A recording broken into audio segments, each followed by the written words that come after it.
하나님의 말씀이 영혼의 양식이라면 기도는 영혼의 호흡입니다. 하루의 시작을 말씀과 기도로 연다면 우리의 영혼은 날로 건강해질 것입니다. 오늘은 시편 113편 5절에서 9절의 말씀을 묵상하여 우리의 영혼을 살찌우고 기도로 하루를 시작함으로 활력을 얻고자 합니다. 여호와 우리 하나님과 같은 이가 누구리요?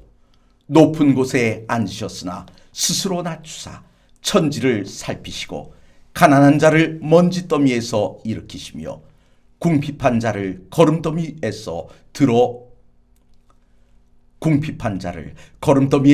들어세워 지도자들 곧 그의 백성의 지도자들과 함께 세우시며 또 임신하지 못하던 여자를 집에 살게 하사 자녀들을 즐겁게 하는 어머니가 되게 하시는도다. 할렐루야. 하나님이 어떤 분이신지 정확히 아십니까? 많은 사람들이 하나님을 소개하고 있지만 한마디로 딱 떨어지게 이야기해 주는 사람은 없습니다. 성경을 읽어보아도 마찬가지입니다. 사실 성경은 하나님의 존재를 증명하려 하지 않습니다. 그 대신 하나님께서 행하신 일들을 우리에게 소개할 뿐입니다. 본문에서 시인은 여호와 우리 하나님과 같은 이가 누구냐고 소리를 높입니다. 도대체 그는 하나님의 어떤 모습을 체험했기 때문일까요? 그가 본 하나님의 첫 모습은 아마 이사야서 6장에 나오는 보좌에 자정하신 하나님의 모습이었던 것 같습니다. 그래서 그는 높은 곳에 앉으셨다고 주장합니다. 그런데 그 다음 그가 본 하나님은 스스로 자신을 낮추시는 하나님이었습니다. 사람들의 손에 의해 만들어진 신들의 특징은 결코 겸손하지 않습니다. 어떤 신들은 인간의 못된 품성만 골라 담고 있어서 까다롭기가 보통이 아닙니다.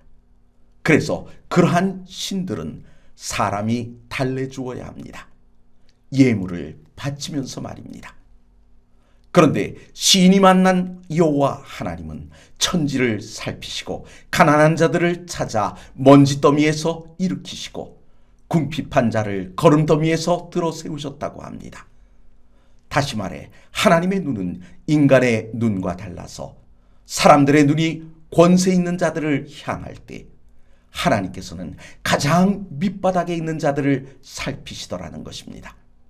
그리고 그들을 지도자들과 함께 세우심으로 백성의 지도자로 세움을 입은 자들의 눈이 어디로 향해야 할지 가르쳐 주시더란 것입니다. 하나님의 눈은 또 여인에게 향합니다. 특히 자녀가 없어 소외된 여인에게로 말입니다. 그리고 한나를 웃게 하신 것처럼 그들의 아픔을 돌아보시는 분이시라는 사실을 소개하며 찬양하고 있습니다. 말씀과 기도로 하루를 시작하려 하시는 성도 여러분, 하나님은 사랑의 하나님이십니다. 하나님의 사랑은 소외된 자들에게 더 관심을 보이십니다. 오늘 우리가 존재하는 것이 하나님의 사랑 때문이듯 소외된 자들이 이 땅에 존재함 역시 우리의 사랑의 대상이라는 것입니다. 이 시간 우리를 향하신 하나님의 눈으로 세상을 바라보는 우리가 되도록 기도하시는 귀한 아침이 되시길 간절히 바랍니다.